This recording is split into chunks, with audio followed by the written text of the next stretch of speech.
家好，欢迎回来。今天的话题呢，想跟大家聊一下表皮抗老。我们现在目前能在市面上买到的所有的品牌，无所谓它说的再怎么样厉害，大部分的作用成分都在表皮。表皮抗老到底它能不能起到我们心中所想要达到的它的抗老的目的呢？那这个时候呢，我就建议大家可以上网去搜一搜，看我之前的视频讲欧莱雅的，可以看一下欧莱雅家的老大呀，可以看一下这些所谓奢侈品品牌的这些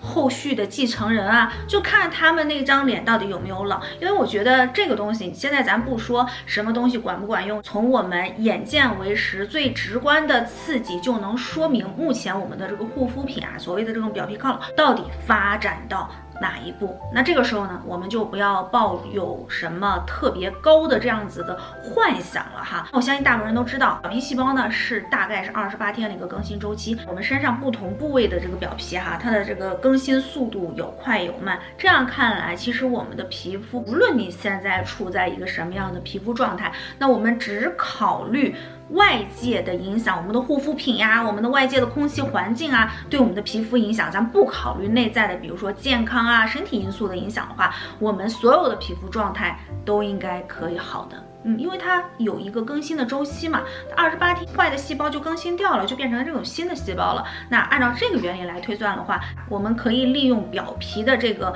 生长周期啊，来达到一个极致的，我们每个人都可以尽可能的达到这个表皮抗老的最大化。随着我们年龄的增长，我们的表皮细胞更新的速度会变得越来越慢。那这个不仅仅是它更新的速度慢了，同时它凋亡的速度也慢了。也就是说，你看我们的皮肤哈，其实我们最上面这一层往往是濒临凋亡或者是已经凋亡了，叫什么角质。通俗来讲的话，就是死皮。再往下面走呢，才是比较活跃的表皮细胞。就是越往上，它的活性是越低的，也就是我们看到的几乎都是附着在我们皮肤表面的这种角质。那么随着年龄的增长，不仅仅是细胞生长的速度减慢了，同时它那个死皮啊，它凋亡褪去的这个功能也会削弱。如果我们可以人为的促进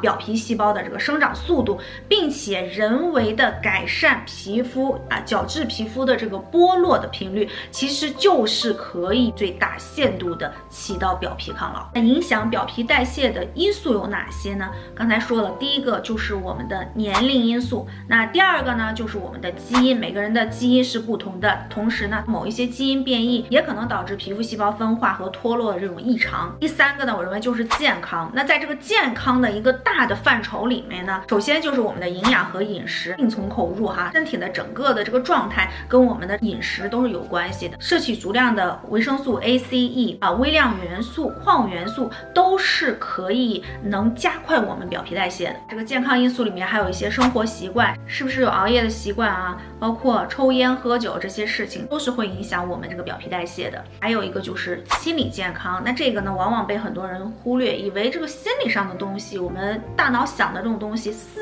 虑上的东西怎么可能影响到皮肤呢？没错，其实心理对我们整个人体的健康，包括我们的血液的流速有非常重要的影响。我们的焦虑、我们的压力、我们的抑郁就可以导致我们身体里面的炎症反应，可以影响到我们整个皮肤的健康和它的这个代谢的情况。心理反应呢，还可以影响我们原有的或者是已有的这个皮肤状况的一个状态的恶化，比如说湿疹、银屑病、荨麻疹，这些看似是皮肤上的症状，都有可能因为我们的心理问题，从而影响到我们身体的整个的这个免疫功能，有可能让这些状态变得更严重。心理健康问题还有可能引起每个人照顾自己的能力和行为方式，就比如说茶不思饭不想的时候，那你可能护肤也会怠慢下来，这样子的话，比如皮肤上有什么状况啊，有痘痘啊什么的，就有可能造成更恶劣的影响。心理健康问题呢，还会影响到皮肤的一些感知和自身的对皮肤状况的一些这种体验感，什么地方瘙痒啊，甚至皮肤哪个地方出现红肿，都有可能是我们的心理问题引起的。还有一些疾病和药物的影响，这就更不用说了。我们整个身体的这个健康状况都可以表现在皮肤上。也就是说，我们有时候说看人的脸色好不好啊，就知道他的整个身体的状况。如果你的皮肤状况是一个健康的状况，那基本上来讲的话，你身体就不会有大毛病。影响皮肤呢，就是我们经常可以看到的，目前可能最泛滥的问题就是护肤品导致的这个皮肤状况。比如说一些刺激性成分，维生素 A 酸啊、VC 啊，然后果酸啊、水杨酸这些东西都有可能对某个人产生非常严重的这样子的一个过敏反应，甚至有些人连保湿都不能用。就是说，如果他过度保湿、过度水合，对他的皮肤都可以造成一个非常恶性的影响。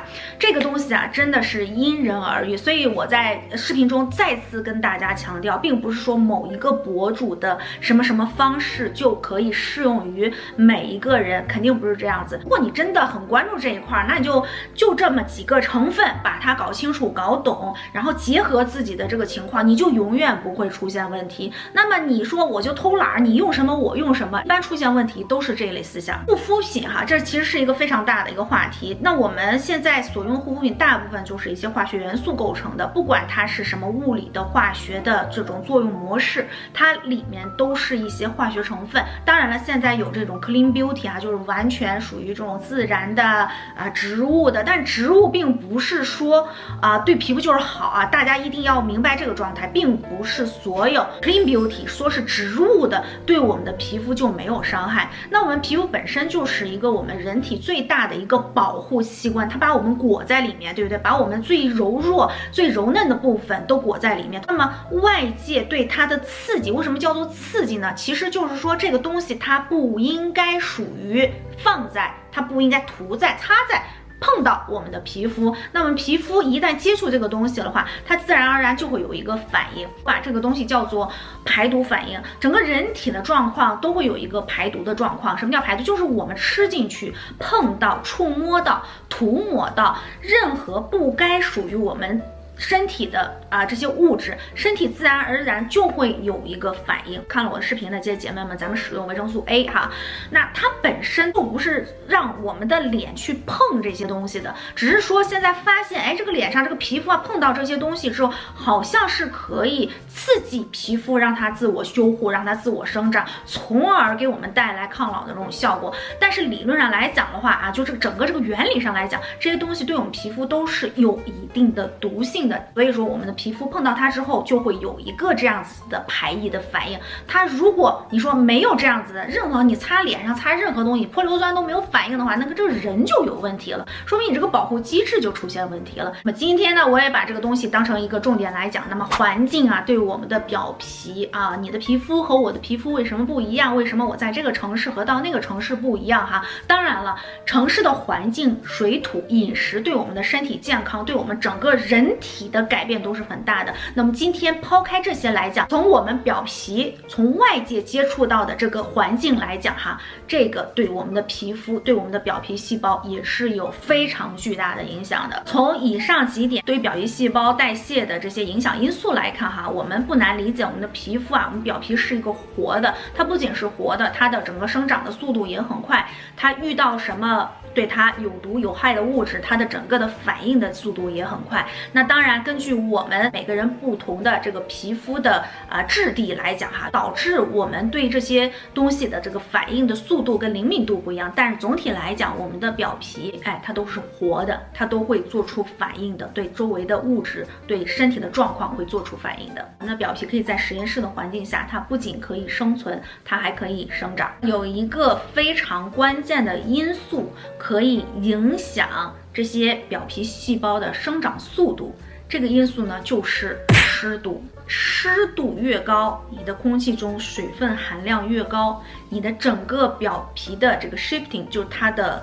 整个表皮的这个脱落和生长的速度就越快。这个时候咱们不说你我他，不说我们这个身体里面什么基因什么的不同，我们仅仅在不同的地域、不同的温湿度的影响下，我们的皮肤的代谢的速度都是不同的。表皮的作用，它并不是让我们人人都成为白富美都是白白嫩嫩的，它的主要作用就是保护我们的人体的细胞，让我们人类可以更好的生存。南方的女孩到北方之后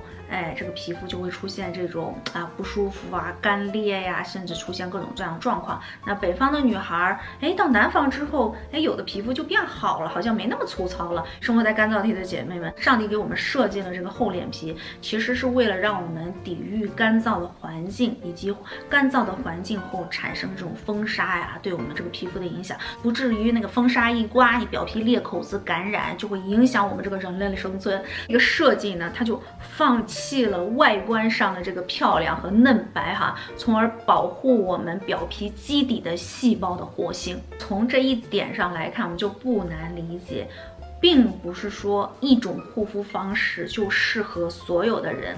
同样也并不是一个护肤品都适合所有的人，或者说并不是一个人在不同的区域用同样的护肤品都能起到相同的效果。理解这个原理之后呢，你就可以根据你自己的一个区域和你的皮肤质地找到适合自己的护肤品。根据表皮细胞这一点看似简单，但是几乎没有人告诉你过，更不会有商家去主动的去跟你普及这方面的知识那么以下就是我对生活在不同地域的不同区域的姐妹们如何选择适合自己的成分和护肤品的一些小建议。当然了，这些只是跟区域来分，你在区域里面，你要根据自己的一个皮肤状况，你是薄皮还是厚皮你的皮肤是毛孔大还是没有毛孔，你是湿油还是干还要根据自己的情况去做一调整。如果你是生活在干燥区域的姐妹们，或者是说你周围你的父母、你的祖辈以前是生活在干燥区域，我们的皮肤状况呢就会比较干燥，我们皮肤呢相对来讲就会比较厚实，毛孔比较粗大，然后呢也不怕风沙，就很少有这种过敏很少有这种红痒这种状态。以水性保湿为主，它就可以加大我们角质剥落的速度，让我们的皮肤看起来更光泽，让我们的剥落的速度更快，代谢的速度更快，那让我们更好更嫩的皮肤都展现在外面。可以用一些面膜，这就为什么有一些面膜别人可以经常用，有一些人就不能经常用。那么水性的面膜就比较适合生活在干燥区域，然后皮肤质地比较厚的这样的朋友去使用。第二点呢，就是说还是要多湿找这个湿润的环境。你皮肤身上比较粗糙比较干燥，一样的还多洗澡。不用考虑这个我这身上干燥是不是因为我没有擦什么护肤品没有用刷什么酸的，都不需要考虑，你就多洗澡就能改变你的角质剥落的状态。当然了，我还是建议，如果皮肤比较干，又生活在干燥地区，这个水分蒸发的很快，洗完澡之后呢，就擦上保湿的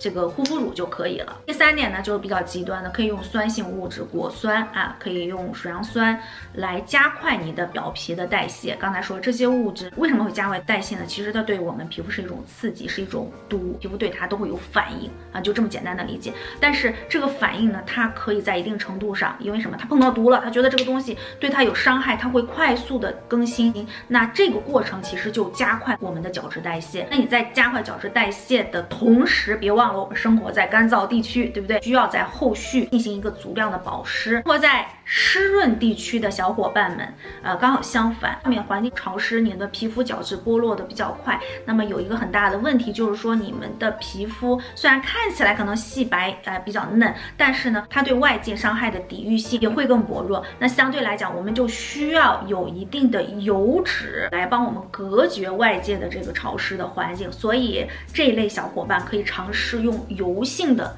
这种成分来保湿。那同样跟刚才刚好相反如果你皮肤又比较薄比较敏感的话，那就最好不要去使用任何水性的这样子的面膜就不用面膜就行了，因为你本身面膜给你所起到的这种代谢的功效，你生活在这个区域和你的这个皮肤基因的影响都已经不需要去做这些工作了，你只需要把它给保护好就可以了。第二个就是减少洗脸的次数。你会刷到有些女孩说，我多少天不洗脸，我的这个皮肤状态就好了。这也是这样子的一个原因。你在潮湿的环境下，你越洗脸，你的皮肤代谢的不就越快吗？你本身就比干燥地区妹子代谢快，你越洗脸，它的湿度越强，你皮肤代谢越快，那么你的保护力度就越薄弱。所以说你可以减少洗脸的次数，来起到对皮肤的一个修补和保护。第3点就是说，不必要使用这种酸性的这种成分。那有些女孩说我的皮肤状态很黑，当然黑是有不同的理由去黑的，有些人基因就黑，那黑人他擦半辈子酸他也白不了，对不对？但是那还有一些，比如说我们的身体状况也会让我们的皮肤看起来发黑暗淡。那么你生活在这个湿润的地区，你的皮肤的代谢是非常快的，你都不会因为代谢过慢而产生皮肤发黑发暗的这种状况。那你就可以减少这种什么美白的剥落型的酸呐，所有美白的成分大部分都是起到一个剥落效果，你可以减少这些东西的使用。如果你的皮肤还暗淡无光发黑，那就不是这个因素造成的，所以你即使用这些东西也没有办法起到你想要美白的效果。护肤品呢，尽可能选择比如说神经酰胺啊、CeraVe 啊，那些都含有神经酰胺的成分，因为神经酰胺是什么油脂，它代谢的快，凋亡的快，所以可以适当的去补充神经酰胺啊，或者是这种修护类的产品是最适合这类人群去使用。第5个就是减少所有刺激性护肤品成分的使用，包括A 酸、A 醇。这一类姐妹们，如果你想用 A 酸，并不是不可以。我们现在用 A 酸哈，我就无数遍跟大家强调，A 酸并不是说我们用了就真的不老了，而是说我们用它，通过它已知的这个原理来尽可能的发挥它帮我们抗老，或者是激发我们真皮层产生胶原蛋白的这样的作用，而并不仅仅停留在代谢表皮。虽然说 A 醇在前期这个对表皮的这个代谢是非常快的，会加速我们的表皮生长，但是我们不能停留在这里。首先虽然使用是一个非常长期的过程，要把这个战线拉得长一点。那如果你是生活在比较潮湿的湿润的这样的地域的话，我建议使用少量，就是因为你们的整个的这个皮肤的代谢速度比较快，生长速度比较快，也就是你们皮肤其实比干燥地区的这个皮肤状态吸收的力度更强，所以你们不需要同样大量的这个成分来达到那个效果。因为 A 醇 A 酸的这个状态并不是说你根据你的量越大，你这个状态越好哈，它是需要一个长期累积的这样的一个效果。最后，无论你是生活在什么样地段、什么样区域，现在夏天来了，大家都要注意防晒。我们的皮肤哈，其他不知道真的假的能吸收多少哈，但是呢，紫外线对皮肤确实有灼伤力度，尤其是皮肤质地比较薄的。你不要看哈，皮肤厚的其实容易晒黑，晒黑呢，我们的皮肤细胞有一个保护的作用。那站在细胞的角度上来讲呢，那皮肤厚实的细胞呢，对于外界的抵抗力也就会更强，它患上这种皮肤敏感啊，甚至皮肤癌的几率就会更小。毕竟肤白貌美是我们人体健康的一个附加值，让人类更好的生存才是我们这个皮肤存在的目的。今天视频就到这里，如果这个视频能帮上大家的话，别忘了帮我点赞和关注哦。那我们下期视频再见喽，拜拜。